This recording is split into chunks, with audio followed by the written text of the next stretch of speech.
about Caesarean section for a very long time. The whys, the types, the do's and don'ts for the mother. Today we are at AIC Kijabe Hospital. We are here to do a simulation. Kijabe Mission Hospital have a simulation center, the biggest in East and Central Africa. We are here to do a Caesarean section simulation. Kindly be with us and see what a mother expects when she gets into theater. Sometimes we have mothers who really don't know what to get or who to get there. But today we are going to tell you the truth and some facts of what you should expect when you get in theater. Kindly be with us. Now before we start, we need to know what these machines are all about. Daktari. Yes. Sasa hizi machine za nini? Okay, machine hizi ambazo unaona ni machine za kisasa kwanza. Za kulalisha wagonjwa ambayo wakati wanakuja katika chumba cha upasuaji. Na hizi ni mashine ambazo tukilalisha mgonjwa wetu itampatia mgonjwa wakati atakuwa amelala. Inampatia hewa kwa sababu huyo mgonjwa hatakuwa anapumua vile alikuwa anapumua hapo mbeleni. Na kabla hatujatumia hizi mashine, kabla kabisa hatujatumia mashine hizi, mgonjwa anawekwa kwa hizi monitor tuone kwanza hali yake ya kwanza. Unaona hapa kwanza tutajua vile roho yake inapiga na tutajua vile anapumua na oksijeni yake inafika wapi na pressure yake. Hizo ndio ya kwanza kabisa kabla hatujaanza kutumia mashine. Pia mashine kabla hatujatumia lazima tu test ama tuangalie kama inafanya kazi, kama iko sawa kabla hatujaanza. So tuangalie kwanza kabisa iko na power ambayo iko na lighting yake iko sawa. Pia tujue kama oxygen yake ambayo inatoka kutoka system zetu ziko sawa kabla hujaanza kutumia machine. Ni muhimu. So kuna kitu inaitwa testing first for the machine, na daktari wetu Steve atatusaidia vile kutest machine. Tutajua. Can we test this one? Yeah, we can Please do let's testing. So you normally turn it on. So what you was talking about, the oxygen, you have to know the oxygen. You can see this is a side pipeline supply. We have to, so oxygen inaingia inapima na from the system. We have to know the right concentration is getting the pressure. I mean, getting into the system. This is a mechanical ventilator. This one helps us monitor the patients when we put them to sleep. Okay. So we also have to test it. So you can actually know exactly what is happening in the patient's body, right, even when the patient is not responding. Yeah, because you give them a specific volume, you can monitor their respiratory rate, okay, and the pressure you are giving them. You can tell also from this, like the content of oxygen going into the body and the amount of carbon dioxide getting out of the body. So this is oxygen. Okay, oxygen is green. Oxygen. You can see they are color coded for safety reasons. Okay. Yeah, so these are monitor here. So some of the things we do to test, we have to check if our monitor is working. So we call this a reservoir bag. So it acts like the lungs. Sort of, yeah, it's the lungs. breathing like the lungs. When we are testing it, it sort of fills up like the lungs. Like the lungs do. Yeah. Okay. So if our machine is not leaking, it has to have a certain pressure there. Okay. Yeah, so yeah, that's it. And then we can also test on the vent to see if it's working. Okay. So you turn on the vents. Yeah. So you can actually show these. So you can see that this machine is working. This is the volume of oxygen the patient is getting and what we've set here, right? Okay. Yeah. So and then this one. you can see these actually moving like the lung. Oh, it's actually filling in and breathing in. It's breathing in and out. Yeah. Wow, this is nice. It breathes for the patient. Yeah, it's breathes for the patient because patients, when you have intubated, they are not able to breathe because you have paralyzed them or you have given them. There are some gases here, which make them to sleep. Okay. They go to sleep with these gases. So the machine will breathe for the patients. Okay. And that's it is depend on what you set here. Yeah. So you're actually the one who will control the machine. Yes. Now, what are all these readings for? Okay, these readings, as you see, they are color coded from the monitor. From green here, you can see it's heart rate. Heart rate is how the heart is beating. Yeah, it's heart beating. The saturation, it's in yellow. You can see here. Saturation means oxygen in oxygen or saturation or oxygen carrying capacity in the body. in the blood. Yeah, in the blood. So, and there's a red one here. You can see here a red one is a blood pressure. Yeah. So It's you monitoring. actually take the blood pressure from here and get it to the machine. Yes. So, okay, basically all the necessary vital signs you get them from the Yeah, machine. these are called basic. You have to get the basic. Okay. These are basic ones. But there are others like ECG. You can see our graph here. Wow. From these leads. Okay. They are picking and they are taking. So this heart rate is picking from our waves here, and it is showed from the green line. Then yellow line, you can see it's our saturation, and the red one is the blood pressure. Yeah. You can see also the respiratory. Respiratory. How the patient is breathing. Yes, respiratory, and you can even see if it's hyperventilating or hypoventilating. Okay. Now, how often do you take the vital signs during Okay, the operation? during operation, as we start during induction, we start minute as a minute until we stabilize our patient. Then we go to from 3 to 5 minutes as the intervals according to our charts, how it's shown here. The charts here. You go chatting. Yeah, we chart. So each box here contains every 5 Oh. minutes. yeah, every every 5 5 minutes. minutes. So it means you have to make your to come again, or you check again after each 5 minutes. That's according to each box you can see. That means there's no 1 single minute you're going to leave the patient. No. Because every 5 minutes you're Every recording. 5 minutes. Ah. But when you're starting induction, it should be minute to 2. But when you have stabilized everything, you can go now to according to your charts 5 minutes. What about all these drugs? Okay, these drugs. Alright, so we will normally set up. So like for our patients, we will give her a spinal anesthetic. So we'll have local anesthetic. We call bupivacaine. We also use morphine. That's the drug you use. Yeah, Okay. we also use the morphine that we put her in the subarachnoid space, and they have very good pain control. But complications can occur, so we are ready for everything. For example, if she has trouble breathing, we can always secure her airway. That's why we have this. What is this tube for? This is called endotracheal tube. We can be able to put it in her trachea to make sure we breathe for her, like what we were showing you in the machine over here. Okay. This is a laryngoscope. It's called a laryngoscope. Is to help us visualize her airway as we try to put in this tube through her You put it vocal cords. through the mouth, Yeah, and then this tube goes down. yeah. Okay. But to do that, we need some drugs. We have a few here. But you see, for her, because we are doing Caesarean section, we will also need oxytocin. Okay, sure. We give her oxytocin. This To work is on the for- uterus? Yeah. And you can see we also label the drugs. Yeah. Yeah. In case of an emergency, we have emergency drugs. We call them the vasopressors. In case her, if her blood pressure goes too low, with the spinal anesthetic, if her heart rate goes too low, we should be able to take care of that.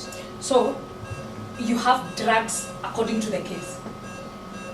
If we are not doing cesarean section, you would have different drugs. Slightly different, yeah.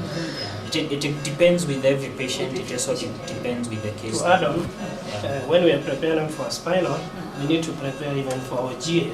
Anything that can go wrong, you are ready for another plan. Plan B. Plan B, yes. It's like plan B. That's where we must have around here. In case our patients fail in terms of spinal, we are ready to secure the airway and go on with our GA. Oh, quite a lot about the drugs. Now, before we do the actual operation, can you tell me how is this machine connected with the patient? Yeah, so when the patient comes into the room, like you were saying, we connect them on the monitors.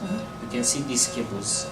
These cables, they are all the way back to this machine. Okay. So what we connect here is what It can is display connected over to- here. For example, these are to show us how the heart is functioning. Right? And the That's BP what he was machine. mentioning here, Okay. the heart function. This is what he was calling the leads. Yeah, The leads. and also this blood pressure monitor, you can see it is also connected It's also to the connected to machine. the machine. That's why it's giving us a blood pressure. Mm-hmm. When he talked of the oxygen saturations from there, we have this monitor here. Okay. But besides that, we also get an IV access where we are able to give our fluids and drugs if we need to. And you can see that we normally give them fluids because they've not been eating for a while, so Yeah. we need to replace their volume deficits. And maybe because of also of the blood that will be And lost. also for blood loss, yeah. You can get blood through the line. And So it's you- good to have the larger cannulas, if possible, for emergencies and obstetric and operation is good. Now, if we are to give blood, would we first stop with the fluid or we can use the other hand for blood? Well, Okay. we can stop the fluid first, but there's no need of overloading the patient with fluid. So we stop one, give the other. If you, for example, need to give blood, we'll stop this, connect a blood giving set, and then give our blood. And then once we are done, we can reconnect the fluid. Yeah. Yeah. But on our fluids, we need to calculate. There's a formula that you use in terms of maintenance, deficit, and even the third space. And Okay. then So you don't just pick a fluid and fix, pick another and fix. No, we don't do that. Such great knowledge. Thank you. Thank you very much. Before we go to the actual cutting, we need a break. Kindly don't go. Be with us. We'll be back to do the operation.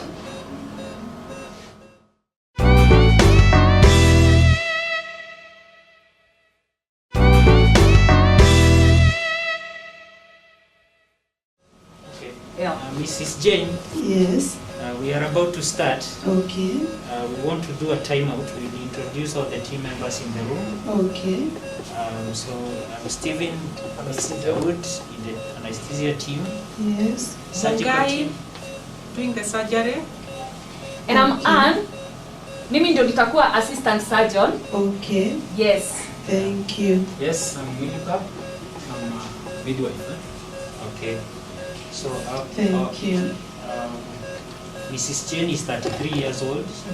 She came in for cesarean section, elective cesarean section, because of one previous cut. She has had cesarean section before due to obstructed labor. Her hemoglobin count is 11. We have done spinal anesthetic and we've given antibiotics, and we have also prayed with her. So our spinal anesthetic has taken well, and we've also prayed with her. Her vital signs are stable, and I think we are ready to start with the cesarean section, unless you have any concerns, Surgeon. I think on my side I don't have any concerns. All right. So she's a healthy young woman, Okay. and so long as the anesthetic is working well, I think you'll be out of here in the next like 25 minutes. All right. So, Once the anesthesia drug is given, we go into the actual operation. So can you go? Daktari, yes, please, ma'am. miguu yangu mizito. Yeah, dawa hufanya kazi hivyo, Okay, so hutaweza kuinua mguu kwa muda. okay, Kwa hivyo tutakuwa tunakuangalia hapa. okay. Surgery itaendelea vizuri, tuna monitor. Everything will be alright. Asante. Yeah. Kama kuna maumivu yote ama uchungu utatuambia. Okay, Yeah. So if you feel pain, yeah, you should not feel pain because we've given you spinal. okay. But if you feel nauseated, or you feel dizzy, you please let us know. All right. Yeah. But your baby will be out in about 2 or 3 minutes. Okay, Right? thank you.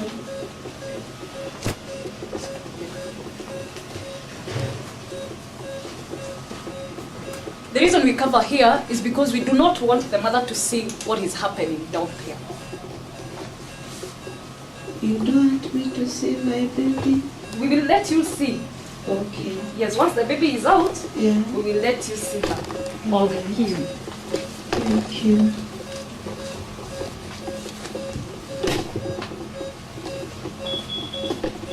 Alright. Tosin. Tosin ready? Yeah. So Wilberforce, you ready? I'm ready. Okay. Yeah. So the count of the sponges is correct. It's now 4 p.m. So Cutting time. Not yet? Connect the suction for me, please. Suction is connected. Okay.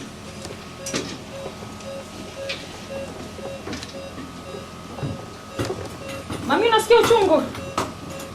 Hapana, sisikii uchungu. Okay.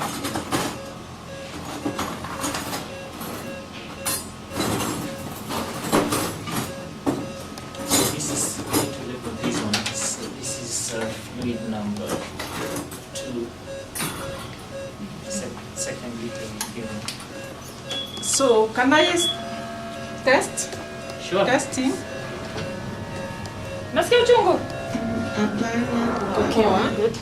sisikii uchungu. Usikii uchungu.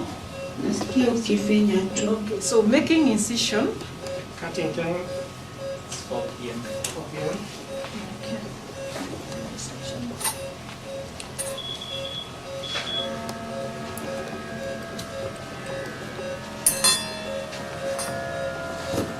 Retractor.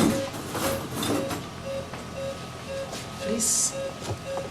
So the midwife is ready. I'm ready. You ready? So suction. See.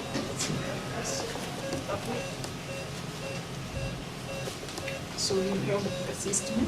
Yes, I You're doing all right? Yes, very right. Yeah. So Utasikia I'm going to kusukuma. push. Okay. Yeah. All right. Push, push, I push push. for you? Yeah, Nasikia please get kusukuma, mama. the retractor out. Yeah. Okay. Yeah. So be Push. done now. Okay. Push, push, push, All right. push, push. Okay. Let me wipe the nostrils. Yeah, please. Please. Good. Doing great.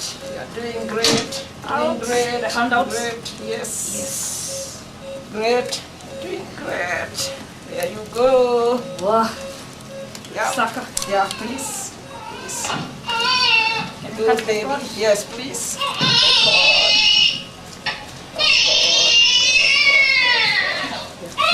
We have given oxytocin out. Oxytocin given, documented. You're doing fine, baby. So, have cut the cord. So, Wow. Okay, mom. So the mother. yeah, mom. The placenta appears complete. Je, mbona mtoto? Eh, Boy ama ni girl? ni kijana. Good. Congratulations. Congratulations. Welcome. Sasa ataenda apelekwe maternity, Okay, awekwe ya warm place. okay. Tutakutana baadaye. Asante. Kutoka Geta utaonyeshwa mtoto.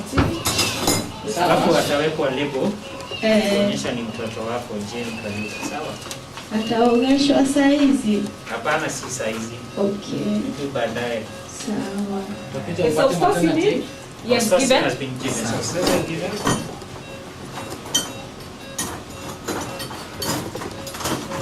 So tumekupea oxytocin na kusaidia uterus kukontrakt.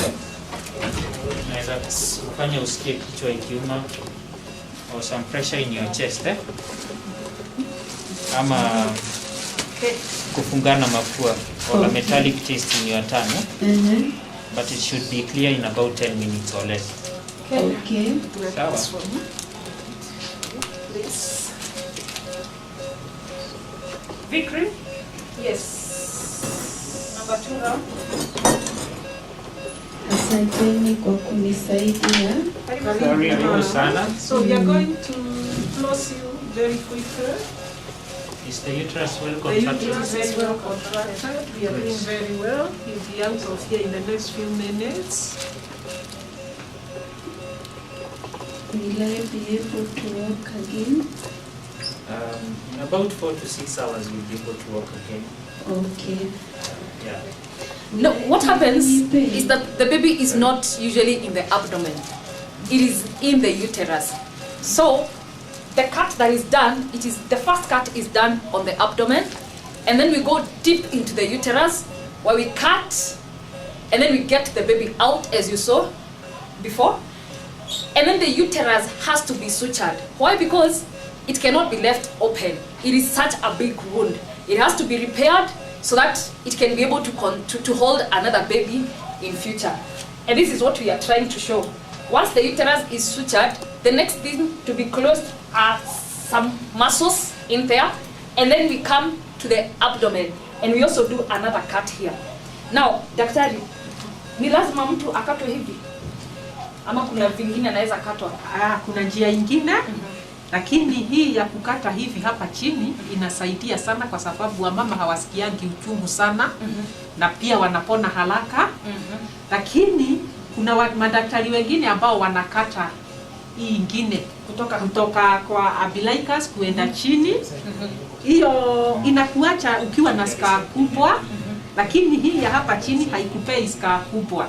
Lakini saa zingine kulingana na experience ya daktari ama kulingana na pahali huko, daktari unaweza kuja ukiwa emergency, daktari akukate tu haraka hapa juu, lakini bado tu C-section itafanyika. Lakini kama sio emergency vile na daktari ako na uzoefu, akikata hii ya chini ni vizuri zaidi, kwa sababu hata unaweza enda beach Mombasa, uvae bikini na hakuna mtu atanotice uko na scar. No wonder hii kati inaitwa bikini. Exactly. Okay, now I understand. So nikuulize, now you said which heals faster?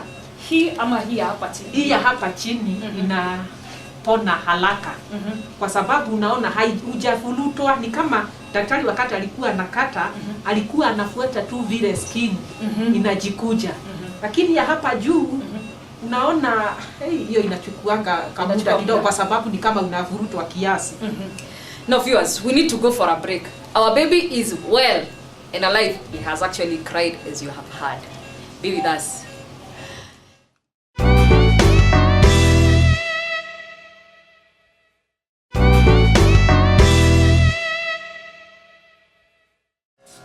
Welcome back. If you've just joined us, we are at AIC Kijabe Mission Hospital, where we are doing a demonstration, or rather a simulation of a Caesarean section.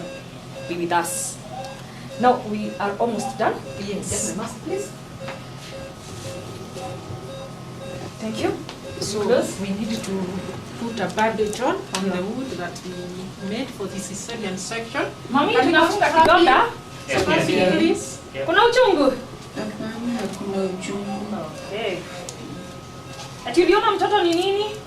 Ni kijana. Tutamuita nani sasa? Tutamuita Emmanuel. Emmanuel. Yes. God with us. Yes. God is vizuri. Sawa sawa. You're done? Yes. Sasa mami tumekumalizia hapa. Asante. You are doing well. Asante. Yes. Okay. Sasa ukipewa mtoto utanyonyesha? Sio mami? Ni sawa. Nitapona haraka. Haraka sana mami, lakini tutakwambia vile utafanya.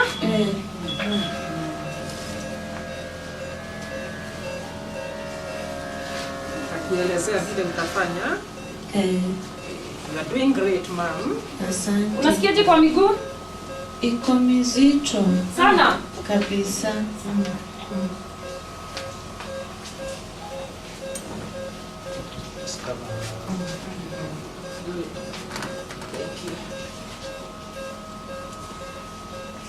Now our baby is out and the mother is whole.